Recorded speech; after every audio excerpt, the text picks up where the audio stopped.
Assalamualaikum warahmatullahi wabarakatuh. Perkenalkan nama saya Tenta Adi Ramadhani, NIM 240901111 dari kelas D. Saya ingin menjelaskan soal UTS saya. Yang pertama itu soalnya apa yang kalian ketahui tentang sistem pendukung keputusan. Jawabannya, sistem pendukung keputusan adalah merupakan suatu sistem informasi yang ditujukan untuk membantu manajemen dalam memecahkan masalah yang dihadapinya. Untuk soal nomor 2, buatlah tabel keputusan dan keputusan dari permasalahan berikut ini. Sebuah perusahaan akan memberikan penilaian kerja karyawannya. Tentukan 4 kategori dan atribut yang digunakan dalam proses penilaian tersebut. Kemudian buatlah tabel keputusan dan juga pohon keputusannya. Nah, di nomor 2 ini saya mempunyai empat kriteria. Yang pertama kehadiran, ya, penjelasannya tingkat kehadiran selama periode kerja. Yang kedua kualitas kerja, ketelitian dan hasil kerja. Kriteria ketiga, disiplin, kepatuhan terhadap aturan dan waktu kerja. Kriteria keempat yaitu kerjasama tim, kemampuan berkomunikasi dan kolaborasi. Nah, untuk tabel keputusan seperti ini. Alternatif pertama yaitu Fahri dengan nilai kehadiran 5, kualitas kerja 4, disiplin 5, dan kerjasama tim 5, maka keputusannya layak. Yang kedua Teddy dengan nilai kehadiran 4, kualitas kerja 3, disiplin 4, dan kerjasama tim 3. Nah, ini keputusannya pertimbangan. Nah, untuk lainnya juga seperti ini. Untuk keputusannya seperti ini. Pertama mulai, kalau kehadirannya lebih dari 4, akan dilanjutkan, dan kalau tidak maka tidak layak. Nah, selesai. Jika lebih dari 4, maka akan dilihat kualitas kerjanya. Kalau kualitasnya lebih dari 4, maka akan dilihat disiplinnya. Kalau kualitas kerjanya kurang dari 4, maka tidak layak. Kalau iya disiplinnya 4, lebih dari 4, maka dan kerjasama timnya lebih dari 4, maka layak. Jika disiplinnya kurang dari 4, maka akan menjadi pertimbangan. Kira-kira seperti itu. Nah, lanjut ke metode SAW. Nah, saya mempunyai 5 kategori kriteria.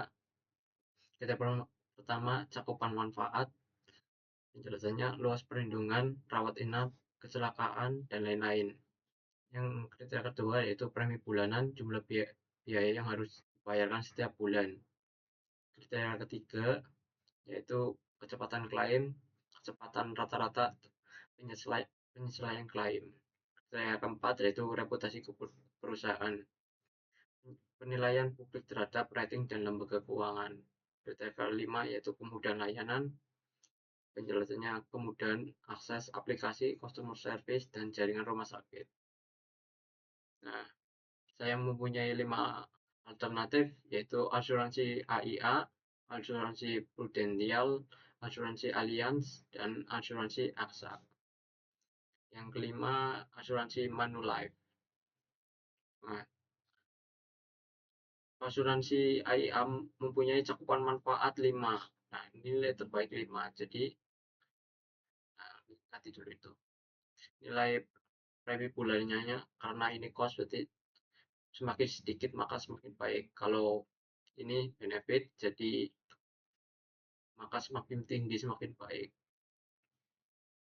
Nah, lanjutkan ke alternatif 1 yaitu kriteria ketiga, mempunyai kecepatan klaim 4, dan reputasi perusahaannya 4, kemudian layanannya level 5. Nah, ini karena cost sendiri maka akan diambil nilai yang paling kecil, yaitu nilai nilai minimumnya. Karena paling minim itu 2, yang akan diambil 2. Karena di sini paling tinggi 5, maka akan diambil 5 karena ini benefit. Dan semuanya juga yang akan diambil yang paling tinggi. Nah, untuk mendapatkan nilai ini yaitu nilai bobotnya dibagi 100 akan menemukan nilai ini. Untuk normalisasi perusahaan pertama yaitu hasil pertama untuk mempunyai kategori untuk rumusnya seperti ini.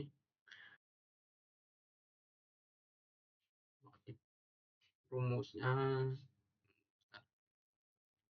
nah ini rumusnya. Cakupan manfaatnya dibagi dengan nilai paling tingginya. Untuk kedua, itu kerja kedua, nilai premi bulannya dibagi dengan nilai minimumnya. Karena ini cost jadi dia minimumnya. Nah ini juga seperti nomor satu yang nilai 4-nya dibagi dengan nilai maksimalnya. Seperti ini juga lainnya. Nah, usah dicari satu-satu persatu. Untuk mendapatkan nilai V-nya seperti ini. Normalisasi dikali dengan nilai bobot yang sudah disederhanakan. Nah, lalu ditambah dengan kriteria kedua dikali dengan nilai bobot yang sudah disederhanakan. Nah, ketiga juga sama, nilainya dikali dengan nilai bobot yang sudah disederhanakan. Keempatnya juga, limanya juga dikali kan mau. Nah, akan didapatkan nilai I-nya untuk perusahaan pertama. Nah, untuk kedua juga sama, ketiga juga sama, keempat juga sama, kelima juga sama. Nah, untuk metode WP-nya seperti ini. Kurang lebih sama, untuk nilainya sama yang ada di metode SAW, jadi kita skip saja. Nah, untuk mendapatkan nilai pangkatnya seperti ini. Nah, yang beda cuma ini, untuk kriteria kedua karena cost jadi pangkatnya min. Kalau benefit jadi ya biasa aja, ya nilai positif. Nah,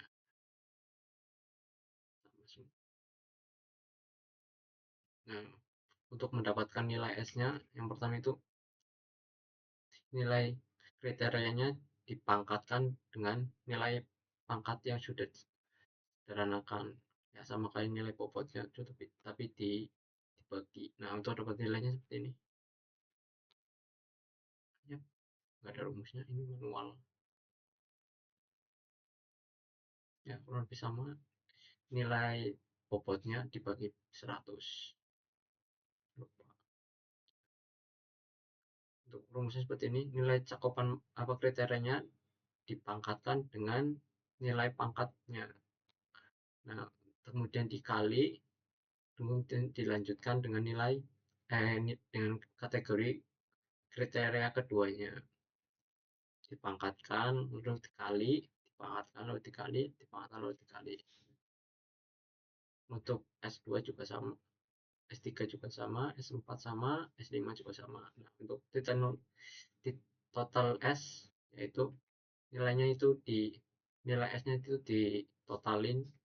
Kalau bisa seperti ini, bisa di rumah juga gampang sih, cuma yang susah koma-komanya.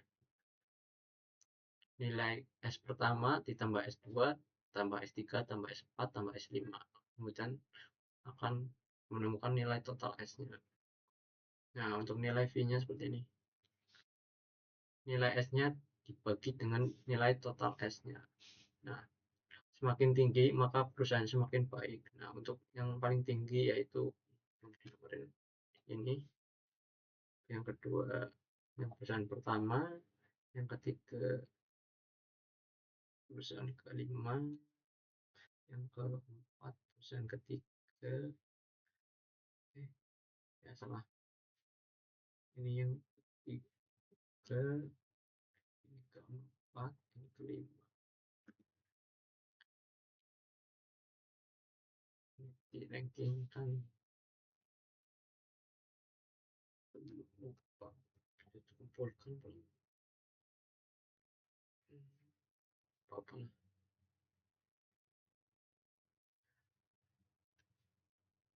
Nah, untuk soal keempat yaitu Dari nomor 4, tentukan tahapan yang ada di dalam metodologi. Nah, karena ini ini kayak gini doang karena ngikutin temen katanya suruh langkah-langkahnya saja, jadi ditulis langkah-langkahnya saja, enggak taruh gitu. Nah, untuk yang pertama itu menemukan kriteria menentukan kriteria alternatif. Nah, menentukan kriteria penilaian, jenis kriteria, cost atau benefit, serta alternatif asuransi yang akan dibandingkan. Langkah kedua, membuat metrik keputusan, menyusun nilai setiap alternatif berdasarkan seluruh kriteria yang digunakan. Yang ketiga, normalisasi metrik, mengubah nilai menjadi skala yang sebanding agar dapat dibandingkan secara adil. Yang keempat, membuat metrik normalisasi terbobot, mengalihkan hasil normalisasi dengan bobotnya masing-masing kriteria. Kelima, menentukan solusi ideal dan negatif. Solusi ideal positif dan negatif, menentukan nilai terbaik, ideal positif, nilai terburuk, ideal negatif dari setiap kriteria. Yang keenam, menghitung jarak setiap alternatif terhadap solusi ideal positif dan negatif. Yang ketujuh, langkah ketujuh, menghitung nilai preferensi, menentukan nilai akhir setiap alternatif berdasarkan hasil jarak perhitungan. Yang kedelapan, menentukan ranking, mengurutkan alternatif dari nilai tertinggi hingga terendah untuk menentukan pilihan asuransi terbaik. Nah, kira-kira seperti itu saja. Ini sudah semua. Nah, kira-kira seperti itu saja. Kalau ada maaf salah kata, mohon dimaafkan. Wassalamualaikum warahmatullahi wabarakatuh.